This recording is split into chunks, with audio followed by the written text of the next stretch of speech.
1912 April മാസത്തിലെ ഒരു തണുത്ത രാത്രി. ആഴമൊതുക്കാത്ത അറ്റ്ലാന്റിക് സമുദ്രത്തിൽ ഒരുപാട് പ്രതീക്ഷകളുമായി മുന്നേറുമ്പോൾ ചരിത്രം തന്നെ മാറിമറിയുന്ന ഒരു ദുരന്തം നടന്നു. ലോകം ഒരിക്കലും മുങ്ങില്ല എന്ന് വിശ്വസിച്ച ടൈറ്റാനിക് പക്ഷേ അറ്റ്ലാന്റിക് സമുദ്രത്തിൻ്റെ ആഴങ്ങളിലേക്ക് പോയി. അതെ, ദുർവിധിയുടെ അടയാളമായി 12,000-ഓളം അടി ആഴത്തിൽ ഇന്ന് തുരുമ്പെടുത്ത് കിടക്കുന്നു ടൈറ്റാനിക് എന്ന ആഡംബര കപ്പൽ. ഒരു നൂറ്റാണ്ടിലേറെ കഴിഞ്ഞിട്ടും നമ്മെ ഭീതിയിലേക്ക് കൊണ്ടുപോകുന്ന ടൈറ്റാനിക് എന്ന ആഡംബര കപ്പലിൻ്റെ പിറവിയും പതനവുമാണ് നമ്മൾ ഇന്നത്തെ വീഡിയോയിലൂടെ നോക്കുന്നത്. Welcome back to the diary of Raju.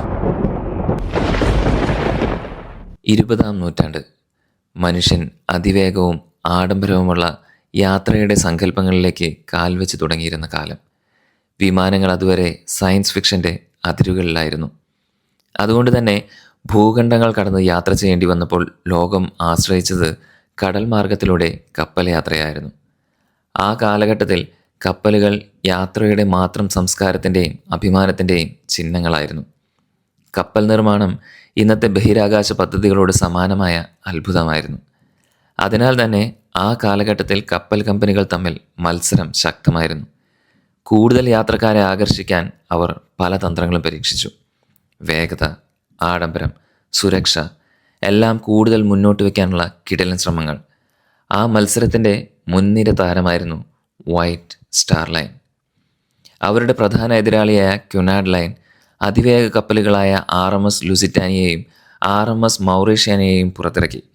ഈ കപ്പലുകൾ അഡ്വർടൈസിംഗ് ക്യാമ്പയിൻസിലും സ്പീഡ് റെക്കോർഡ്സിലും മുൻപന്തിയിലായിരുന്നു. അത് കണ്ട വൈറ്റ് സ്റ്റാർ ലൈൻ വേഗതയിലല്ല ആഡംബരത്തിലൂടെയാണ് പടിപടിയായി വിജയത്തിലേക്ക് എത്തേണ്ടതെന്ന് തീരുമാനിച്ചു. അപ്പോൾ തുടങ്ങിയതായിരുന്നു ചരിത്രത്തിൽ കയ്യൊപ്പിടാൻ പോകുന്ന ഒരു ദൗത്യ പദ്ധതി, ഒളിമ്പിക് ക്ലാസ് ഓഷ്യൻ ലൈനേഴ്സ്.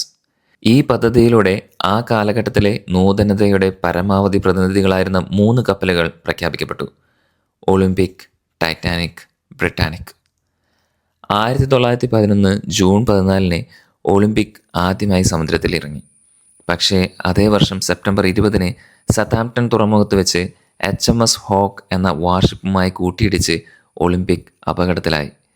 നിരവധി ആളുകളുടെ ജീവൻ നഷ്ടപ്പെട്ടു. ഭാഗ്യവശാൽ അന്ന് ആ കപ്പൽ മുങ്ങിയില്ല.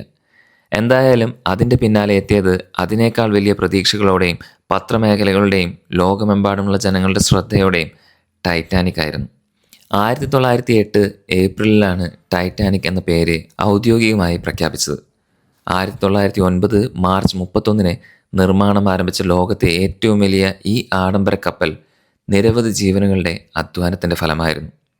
882.5 അടി, അതായത് 269 മീറ്റർ നീളവും 92.5 അടി, അതായത് 28 മീറ്റർ വീതിയും 175 അടി, അതായത് 53 മീറ്റർ ഉയരവും ഉണ്ടായിരുന്നു 3547 യാത്രക്കാരെ ഉൾക്കൊള്ളാൻ ശേഷിയുള്ള ഈ ഭീമൻ കപ്പലിന്.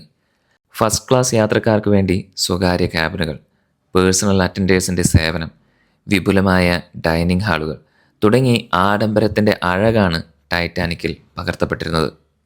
1912 ഏപ്രിൽ 10 ആദ്യ യാത്രയ്ക്കുള്ള ദിവസം. തീർന്നിട്ടില്ലാത്ത ജോലികൾ.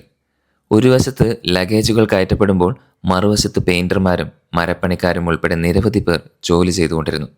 എങ്കിലും എല്ലാ തിരക്കുകളും മറികടന്ന് അന്ന് രാവിലെ തന്നെ കപ്പൽ യാത്രയ്ക്കൊരുങ്ങി. ടൈറ്റാനിക്കിൻ്റെ കന്നിയാത്ര. ഇംഗ്ലണ്ടിലെ സതാംപ്ടൺ തുറമുഖത്തിൽ നിന്ന് ന്യൂയോർക്കിലേക്ക്.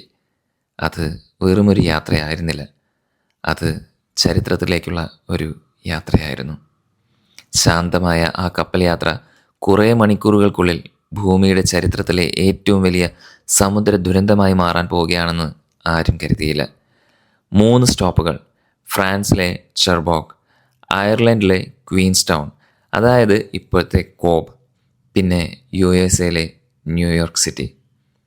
1912 ഏപ്രിൽ 14 യാത്രയുടെ 4ാമത്തെ രാത്രി. അന്ന് ആകാശം വെളിച്ചമില്ലാതെ ഇരുണ്ട് കിടന്നു. താഴെ ശീതളമായ അറ്റ്ലാന്റിക് ഓഷ്യൻ. രാത്രി 11:40 കപ്പലിലെ നിരീക്ഷകരായ ഫ്രെഡറിക് ഫ്ലീറ്റ്, റെജിനാൾഡ് ലീ എന്നിവർ കണ്ടത് തിളങ്ങുന്ന ഒരു കൂറ്റൻ നിഴലാണ്. അത് കണ്ട ഫ്ലീറ്റ് അലറി, "ഐസ്ബർഗ് റൈറ്റ് അഹെഡ്." വളരെ പെട്ടെന്ന് കപ്പലിൻ്റെ ദിശ മാറ്റുന്നതിനുള്ള പ്രവർത്തനങ്ങൾ ഉണ്ടായെങ്കിലും അതിന് ഫലമുണ്ടായില്ല. കപ്പലിൻ്റെ പാർശ്വഭാഗം ആ മഞ്ഞുമലയിലേക്ക് ഇടിച്ചു. കപ്പലിൻ്റെ അടിഭാഗം 300 അടി നീളത്തിൽ കീറപ്പെട്ടു. 16 വാട്ടർ ലൈറ്റ് കമ്പാർട്ട്മെൻറ്റുകളിൽ 5 എണ്ണത്തിൽ ഉടനടി വെള്ളം നിറയുകയായിരുന്നു.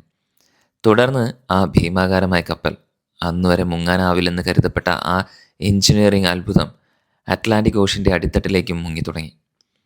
1912 ഏപ്രിൽ 15 പുലർച്ചെ 2:17 നടുവിൽ നിന്ന് 2 ഭാഗങ്ങളായി മുറിഞ്ഞ ടൈറ്റാനിക് കടലിൻ്റെ ആഴങ്ങളിലേക്ക് താഴ്ന്നിറങ്ങി.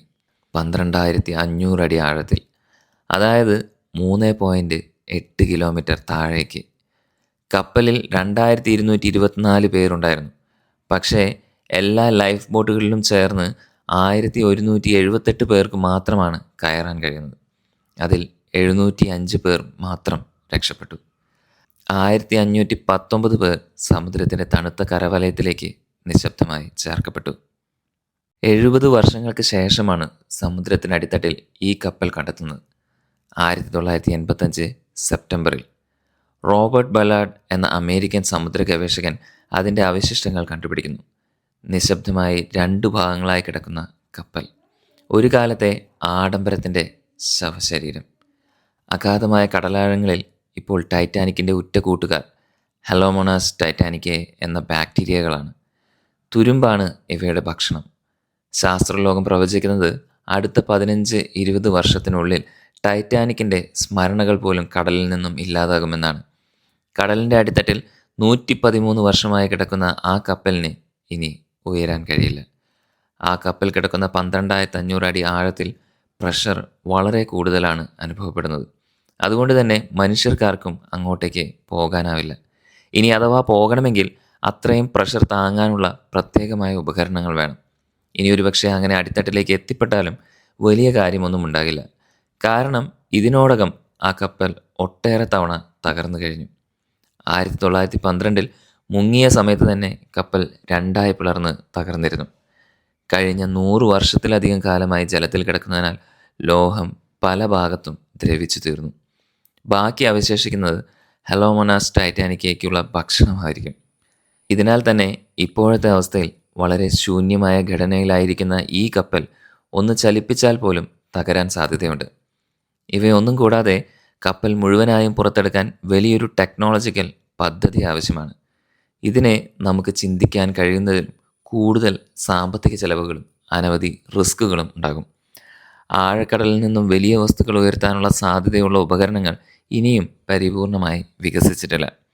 മാത്രമല്ല, ടൈറ്റാനിക് 1460-ലധികം ആളുകളുടെ സമാധിയാണ്. അതിനാൽ പലരും അതിനെ അണ്ടർ വാട്ടർ ഗ്രേവ് എന്ന നിലയിലാണ് കാണുന്നത്. ഈ കപ്പൽ ഉയർത്തുന്നത് ഒരു വിധത്തിൽ ആ ഭീകരമായ അപകടത്തിൽ മരണപ്പെട്ടവരുടെ സ്മൃതിയോടുള്ള അനാദരവായി മാറും. കൂടാതെ കപ്പൽ അവശിഷ്ടങ്ങളെ സംരക്ഷിക്കാനുള്ള യുനെസ്കോയുടെയും മറ്റ് അന്താരാഷ്ട്ര നിയമങ്ങളും നിലവിലുണ്ട്. ടൈറ്റാനിക് മരിച്ചിട്ടില്ല. അതിൻ്റെ കഥ ഈ ലോകം ഒരിക്കലും മറന്നിട്ടില്ല. ആ കപ്പൽ ഇപ്പോഴും മനുഷ്യൻ്റെ ചരിത്രത്തിലെ കരിനിഴലുള്ള ഏറ്റവും ചിരപ്രശസ്തകളിൽ ഒന്നാണ്. ഒരു സാങ്കേതിക അത്ഭുതം. ടൈറ്റാനിക് ഇന്നും ഇന്നലെ പോലെ തന്നെ ജീവിച്ചിരിക്കുന്നു. അപ്പോൾ ഇന്നത്തെ വീഡിയോ നിങ്ങൾക്ക് ഒരുപാട് ഇഷ്ടമായി എന്ന് ഞാൻ വിശ്വസിക്കുന്നു.